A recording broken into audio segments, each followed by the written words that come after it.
'Di Oo. ba? Hindi, Marami at saka hindi lang yun. Kasi ang Amerika, we need to I don't know about population-wise. Look at Japan. Yeah.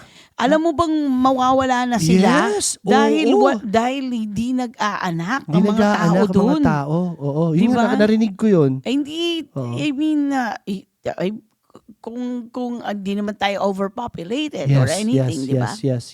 So, but it's their life, it's their prerogative, di ba? Oo. Well, at the end of the day, kami, like I said, there's subjects and issues, but there's also good subjects that we talked about. Yung mga tax cut natin, world peace. Correct. Number 2, big yan, Yes, di ba? And then sa akin, like I said, yung mga ibang issues na yun, na ano naman yun eh. Kumbaga, dumating na sa botahan, di ba? Right? Yeah. So I just pray for our country For our country talaga. na maayos and kung siya nga ang the one or napili.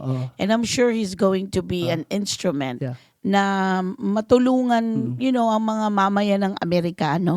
And at the end of the day, we wish, we support him. Yeah. Okay, at siya ang Tulong nanalo. tayo. Yeah, let's help. Walang dayaan It na is what it is, nangyari, diba? Oo, di ba? tulungan na lang And tayo. accept na lang natin. Yeah. Ganon, And di as ba? an American citizens and a US citizens, we also have that obligation, di ba? Kasi Correct. dito tayo, right? Yes. You know? Alam mo ba itong election na to, itong parang Pinakamahal para yung isa.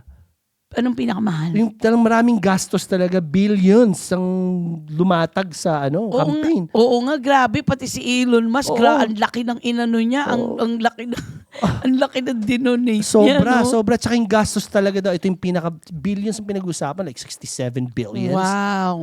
Ang laking pera nun, di ba? Oo nga, that's a lot. Mm. But I mean, I'm glad it's over. I'm glad it's over.